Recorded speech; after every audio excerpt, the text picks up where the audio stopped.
So, when cortisol decreases at the end of the day and it's close to time of bed, melatonin production is supposed to begin, and that helps you calm down, lower your heart rate, and starts the restfulness phase of the day.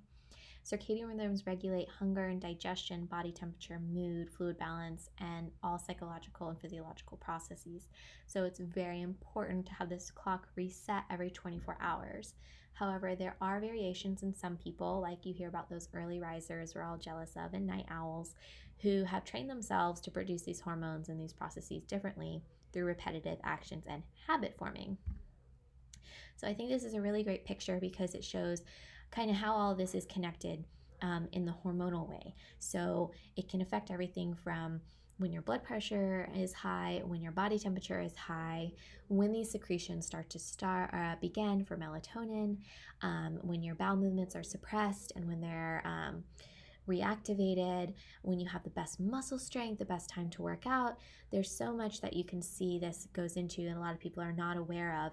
So things as simple as some of the techniques we're going to talk about can change not only how you sleep, but affect all of these hormonal processes, prevent adrenal fatigue, and heal the body in a deep way.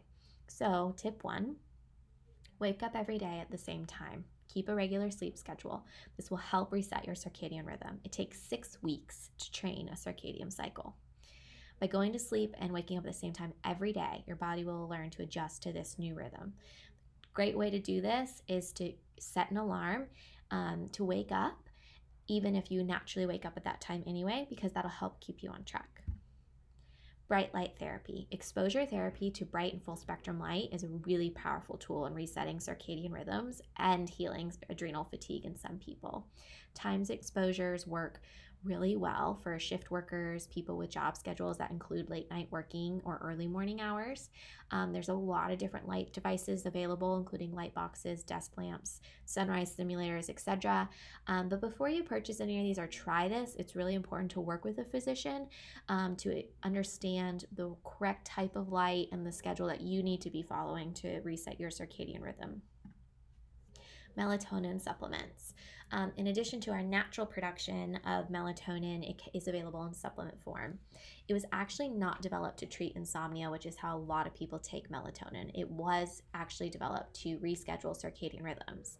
And when timed correctly, a standard dose is about 0.5, but it's different for a lot of people. It should be taken a few hours before bed and can be really powerful in helping balance hormone production, actually.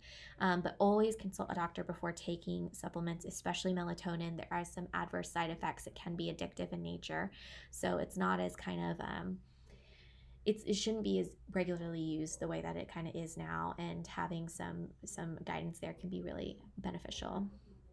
Different meal times. Circadian rhythms regulate when we feel hungry and how we digest food.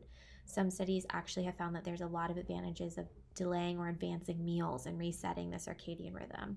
And this can really alter how you produce hunger hormones and different things in your body. And this can help not only regulate those hormones, but also your wakefulness and restfulness hormone production as well, because of how digestion is suppressed and activated throughout the 24-hour cycle. Exercise. Exercise and sleep have a very symbiotic and intimate relationship. Proper exercise can improve sleep quality and duration, while a healthy sleep-wake cycle ensures more strength and endurance when you work out. However, exercising can also be stimulating. So if you work out too close to bedtime, that can actually do damage to your melatonin production. So timing is really important. Do not exercise within 1 to 2 hours of your bedtime.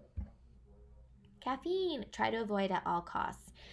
Caffeine should really be used in acute situations. So people who have to work late at night, maybe you're jet lagged, something has come up that's thrown off your normal cycle. But as a daily stimulant, it actually prevents our body from producing stimulants like it naturally should.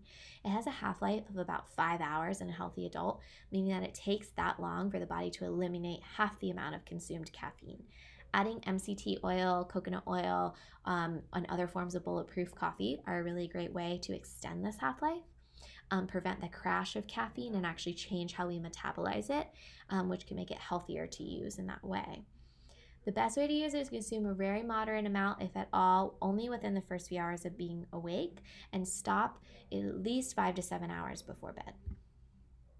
If you'd like to change your sleep cycle, it's really important to consult with a doctor or another credentialed physician because some of these means are very powerful and you need to understand the safe and healthiest ways that are right for you to reach your goals.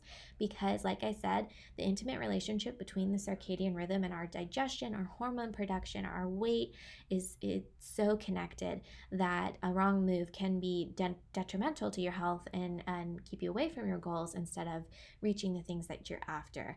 I offer complimentary discovery calls. I'd be very happy to set them up with anyone. You can schedule them yourself at optimalu.janeapp.com, or you can shoot me an email with any questions or comment below. We have so many exciting things coming up with our practice this year. We're moving locations. We're about to launch a new website and a blog, and I'm going to start doing these monthly webinars on a regular basis instead of doing them in office. So if anybody has any suggestions on blog or webinar content that you'd like me to produce, please let me know. I think I'm going to do our hormone balancing and natural birth control talks again because those were very popular.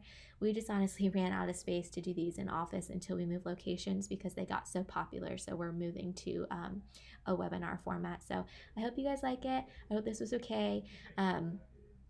And I look forward to meeting some new faces, and I hope my current patients and got some good information about this. And any questions, I'd be happy to discuss it at your next appointment. All right, guys, have a lovely evening. Thank you so much for joining me. Let me know if you have any questions.